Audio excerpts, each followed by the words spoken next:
CCB ತನಿಖೆಯಲ್ಲಿ ಖತರ್ನಾಕ್ ರೇಖಾ ದಂಪತಿಯ ವಂಚನೆ ಬಯಲು. ಕ್ರೈಂ ಬ್ರಾಂಚ್ ಆಫೀಸರ್ ಸೋಗಿನಲ್ಲಿ ಹೋಂಗಾರ್ಡ್ ಮಾಡಿದ್ದೇನು?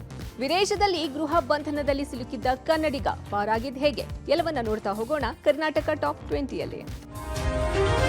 ವಂಚಕಿ ರೇಖಾ ದಂಪತಿ ಲಕ್ಕಿ ಭಾಸ್ಕರ್ ಸಿನಿಮಾ ಸ್ಟೈಲ್ನಲ್ಲಿ ವಂಚನೆ ಮಾಡಿರೋದು ಸಿಸಿಬಿ ತನಿಖೆ ವೇಳೆ ಬೆಳಕಿಗೆ ಬಂದಿದೆ. ವಂಚಕಿ ರೇಖಾ ದಂಪತಿ ಚೇತನ್ ಎಂಬ ಆಡಿಟರ್ನ ಇಟ್ಟುಕೊಂಡು ಹಲವರಿಗೆ ವಂಚನೆ ಮಾಡಿದ್ದಾರೆ. ರೇಖಾ ದಂಪತಿಯ ಕಂಪನಿಯಲ್ಲಿ ಆಡಿಟರ್ ಆಗಿ ಕೆಲಸ ಮಾಡ್ತಿರೋದಾಗಿ ಆರೋಪಿ ಚೇತನ್ ಹಲವರಿಗೆ ಅಪ್ರೋಚ್ ಮಾಡಿ ಕೋಟಿ ಪಡೆದು ಕೋಟಿ ಪಂಗನಾಮ ಹಾಕಿದ್ದಾನೆ. ತನಿಖೆಯಲ್ಲಿ ಒಟ್ಟು 24 ಕೋಟಿ ಹಣ ಟ್ರಾನ್ಸಾಕ್ಷನ್ ಆಗಿರೋದು ಪತ್ತೆಯಾಗಿದೆ. ಒಟ್ಟು 24 ಕೋಟಿಯಲ್ಲಿ ಲಾಟರಿ ಹೆಸರಲ್ಲಿ ರೇಖಾ ಒಂದಷ್ಟು ಕೋಟಿ ಹಣ ತನ್ನ ಅಕೌಂಟ್ಗೆ ಹಾಕಿಸಿಕೊಂಡಿದ್ದು ಬೇರೆಯವರಿಗೂ ಕಳಿಸಿದ್ದಾರೆ. ರೇಖಾ ಒಂದ್ ರೀತಿ ಲಕ್ಕಿ ಭಾಸ್ಕರ್ ಸಿನಿಮಾದಲ್ಲಿ ನಟ ಭಾಸ್ಕರ್ ಹೇಗೆ ಬ್ಯಾಂಕ್ ಹಣ ಬಳಸಿಕೊಂಡು ಲಾಟರಿಯಲ್ಲಿ ಬರುವ ಹಣವನ್ನ ಬ್ಯಾಂಕ್ಗೆ ಜಮೆ ಮಾಡಿ ಲಾಭ ಮಾಡ್ಕೊಳ್ತಾನೋ ಹಾಗೆ ಆರೋಪಿ ರೇಖಾ ದಂಪತಿ ವಂಚಿಸಿರೋದು ತಿಳಿದು ಬಂದಿದೆ. ವಂಚನೆಗೆ ಒಳಗಾದವರು ಆರೋಪಿಗಳ ವಿರುದ್ಧ ಮತ್ತಷ್ಟು ಪ್ರಕರಣಗಳನ್ನು ದಾಖಲು ಮಾಡೋಕೆ ಮುಂದೆ ಬರ್ತಿದ್ದಾರೆ ಅಂತ ತಿಳಿದು ಬಂದಿದ್ದು ಸಿಸಿಬಿ ಪೊಲೀಸರು ತನಿಖೆಯನ್ನ ಮುಂದುವರೆಸಿದ್ದಾರೆ.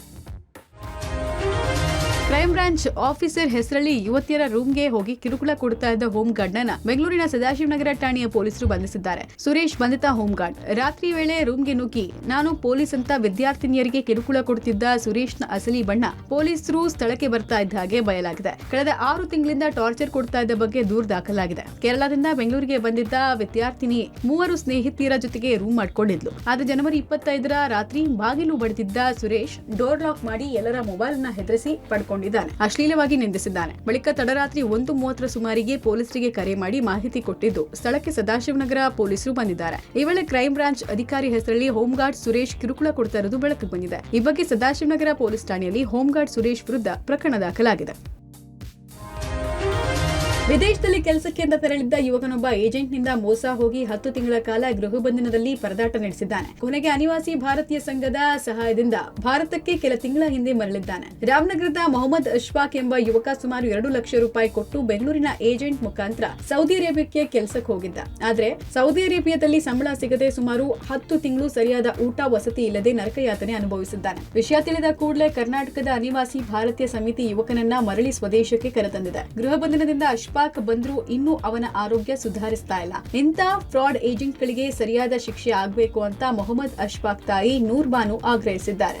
ಬ್ಯಾಂಗ್ಳೂರಲ್ಲಿ ಜಾನ್ಸನ್ ಮಾರ್ಕೆಟ್ ಅಲ್ಲಿ ಆ ಏಜೆಂಟ್ ಥ್ರೂ ಇಂದ ನಾನು ದುಬೈಗೆ ಕಳಿಸ್ತಿದ್ದೆ ನಮ್ಮ ಮಗನ್ಗೆ. ಬಾಂಬೆಯಿಂದ ಏನಾಯ್ತು ಅಂದ್ರೆ ಅಲ್ಲಿ ಫ್ಲೈಟ್ ಇದೆ, ನಿಮ್ಮ ಮಗ ತಕ್ಷಣನೇ 2 ಡೇಸ್ ಒಳಗಡೆ ಹೋಗ್ಬಿಡ್ತಾರೆ ದುಬೈಗೆ ಅಂತ ಹೇಳಿ. ಆಮೇಲೆ ಅವನೇನ್ ಮಾಡಿದ್ರು, ಅಲ್ಲಿ ಅಷ್ಟು ದಿನ ಹಾಲ್ಟ್ ಆಗಿ ಆಮೇಲೆ ಅಲ್ಲಿಂದ ಏನ್ ಮಾಡಿದ್ರು ದುಬೈಗೆ ಕರ್ಕೊಂಡೋದ್ರು. ದುಬೈಯಲ್ಲಿ ಹೋದ್ಮೇಲೆ ನಮ್ಮ ಮಗನ್ಗೆ 10 ಮಂತ್ಸ್ ಹಿಂಗೇನೆ ಆಯ್ತು. ತಾರ್ ರೋಡ್ ಕೆಲಸ ಮಾಡ್ದ ಅಂತೆ, ಆಮೇಲೆ ಜೈಲಲ್ಲಿ ಕೆಲಸ ಮಾಡಿದ ಅಂತೆ, ಎಷ್ಟೋ ಕೆಲಸ ಅವ್ನು ಮಾಡಿದಾನೆ. ಬಟ್ 1 ತಿಂಗಳದು ಅವನಿಗೆ ಸಂಬಳನೇ ಬಂದಿಲ್ಲ. ಬೆಂಗಳೂರಿನಲ್ಲಿ ಬಿಎಂಟಿಸಿ ಬಸ್ಗೆ ಮಹಿಳೆ ಬಲಿಯಾಗಿದ್ದಾಳೆ. ನಾಯಂಡಹಳ್ಳಿ ಸಮೀಪದ ಭೀಕರ ರಸ್ತೆ ಅಪಘಾತ ಸಂಭವಿಸಿದ್ದು ಕಾಮಾಕ್ಷಿಪಾಳ್ಯ ನಿವಾಸಿ ಸರೋಜಾ ಎಂಬುವರು ಮೃತಪಟ್ಟಿದ್ದಾರೆ. ಸಹೋದರನ ಜೊತೆಗೆ ಸ್ಕೂಟರ್ನಲ್ಲಿ ಬರ್ತಾ ಇದ್ದ ವೇಳೆ ಮುಂದೆ ನಿಂತಿದ್ದ ಕಾರಿನ ಡೋರ್ ಏಕಾಏಕಿ ಓಪನ್ ಆಗಿದೆ. ಇದರಿಂದ ಡೋರ್ಗೆ ಟಚ್ ಆಗಿ ಕೆಳಗೆ ಬಿದ್ದ ಸರೋಜಾ ಮೇಲೆ ಬಸ್ ಹರಿದಿದ್ದು ಸ್ಥಳದಲ್ಲಿಯೇ ಮೃತಪಟ್ಟಿದ್ದಾರೆ. ನೆಲಮಂಗಲದ ಬೊಮ್ಮನಹಳ್ಳಿ ಬಳಿ ಕೆಟ್ಟು ನಿಂತಿದ್ದ ಬುಲೆರೋ ವಾಹನಕ್ಕೆ ಹಿಂಬದಿಯಿಂದ ಬಸ್ ಡಿಕ್ಕಿಯಾಗಿದ್ದು ಓರ್ವ ಮೃತಪಟ್ಟಿದ್ದಾನೆ. ಬೀದರ್ನ ರಾಷ್ಟ್ರೀಯ ಹೆದ್ದಾರಿ 9ರ ತಡೋಲಾ ಗ್ರಾಮದ ಬಳಿ ಕೆಟ್ಟು ನಿಂತಿದ್ದ ಲಾರಿಗೆ ಮತ್ತೊಂದು ಲಾರಿ ಗುದ್ದಿದ ಪರಿಣಾಮ ಲಾರಿ ಚಾಲಕ ಸ್ಥಳದಲ್ಲಿಯೇ ಸಾವಿಗೀಡಾಗಿದ್ದಾನೆ. ಮಹಾಕುಂಭ ಮೇಳದಲ್ಲಿ ನಡೆಯುತ್ತಿರುವ ಉತ್ತರ ಪ್ರದೇಶದ ಪ್ರಯಾಗ್ರಾಜ್ನಲ್ಲಿ ಸಿಲುಕಿಕೊಂಡಿದ್ದ ಕೋಲಾರ ಯುವಕರು ಬಚಾವಾಗಿದ್ದಾರೆ. ಸ್ವಾಮೀಜಿಗಳ ಸಹಾಯದಿಂದ ಸಂಗಮದಲ್ಲಿ ಪವಿತ್ರ ಸ್ನಾನ ಮಾಡಿ ವಾಪಸ್ಸಾಗ್ತಿದ್ದಾರೆ. ಜನವರಿ 29ರಂದು ಮೌನಿ ಅಮಾವಾಸ್ಯೆ ದಿನ ಉಂಟಾದ ಕಾಲ್ತುಳಿತದಿಂದ ಕೋಲಾರದ ಯುವಕರು ಪ್ರಯಾಗ್ರಾಜ್ನಲ್ಲಿ ಸಿಲುಕಿಕೊಂಡಿದ್ರು. ಬಳಿಕ ಹರಿದ್ವಾರದ ಮಾಲ್ಖಂಡಿ ಸ್ವಾಮೀಜಿಗಳ ಸಹಾಯದಿಂದ 3 ದಿನ ಸೇವೆ ಮಾಡಿ ಅವರ ಸಹಕಾರದಿಂದ ಪವಿತ್ರ ಸಂಗಮದಲ್ಲಿ ಸ್ನಾನ ಮಾಡಿ ಕೋಲಾರದತ್ತ ಪ್ರಯಾಣ ಬೆಳೆಸಿದ್ದಾರೆ. ಜನವರಿ 23ರಂದು ಕೋಲಾರದಿಂದ ಪೃಥ್ವಿರಾಜ್, ಶ್ಯಾಮ್, ಹರಿರಾಮ್ ಸಿಂಗ್, ರಘು, ಶ್ರೀನಿವಾಸ್ ಮತ್ತು ಕಲಂಜರ್ ಎನ್ನುವವರು ಕುಂಭಮೇಳಕ್ಕೆ ತೆರಳಿದ್ರು. ಇನ್ನು ಪ್ರಯಾಗ್ರಾಜ್ನಲ್ಲಿ ಸಾವನ್ನಪ್ಪಿದ ಬೆಳಗಾವಿಯ ಅರುಣ್ ಕೋರ್ಪಡೆ, ಮಹಾದೇವಿ, ಜ್ಯೋತಿ, ಮೇಘ ಡೆತ್ ಸರ್ಟಿಫಿಕೇಟ್ನ ಉತ್ತರ ಪ್ರದೇಶದ ಸರ್ಕಾರ ಮೃತರ ಸಂಬಂಧಿಕರ ವಾಟ್ಸ್ಆಪ್ಗೆ ಕಳಿಸಿದೆ. ಸೆಂಟ್ರಲ್ ಹಾಸ್ಪಿಟಲ್ ಪ್ರಯಾಗ್ರಾಜ್ ಮಹಾಕುಂಭ ಹೆಸರಲ್ಲಿ ಸರ್ಟಿಫಿಕೇಟ್ ಕಳುಹಿಸಲಾಗಿದೆ. ಅಡಕೆ ತೋಟಕ್ಕೆ ಬೆಂಕಿ ಬಿದ್ದು ಸುಮಾರು 300ಕ್ಕೂ ಹೆಚ್ಚು ಅಡಕೆ, ತೆಂಗು ಗಿಡಗಳು ಸುಟ್ಟು ಭಸ್ಮವಾಗಿರುವ ಘಟನೆ ದಾವಣಗೆರೆ ಜಿಲ್ಲೆ ಜಗಳೂರು ತಾಲೂಕಿನ ಐನಹಳ್ಳಿ ಗ್ರಾಮದಲ್ಲಿ ನಡೆದಿದೆ. ಮುಷ್ಟಿಗರಹಳ್ಳಿ ಗ್ರಾಮದ ಕೆಂಚಪ್ಪ ಎಂಬ ರೈತ ಐನಹಳ್ಳಿ ಗ್ರಾಮದ ಬಳಿ ಜಮೀನು ಹೊಂದಿದ್ದ. 3 ಎಕರೆ ಜಮೀನಿನಲ್ಲಿ ಅಡಕೆ ಬೆಳೆ ಬೆಳೆದಿದ್ರು. ಆದರೆ ಯಾರೋ ಕಿಡಿಗೇಡಿಗಳು ರಂಗಯ್ಯನ ದುರ್ಗ ಅರಣ್ಯಕ್ಕೆ ಬೆಂಕಿ ಇಟ್ಟ ಪರಿಣಾಮ ಅಕ್ಕಪಕ್ಕದ ಜಮೀನುಗಳಿಗೂ ಬೆಂಕಿ ವ್ಯಾಪಿಸಿದೆ.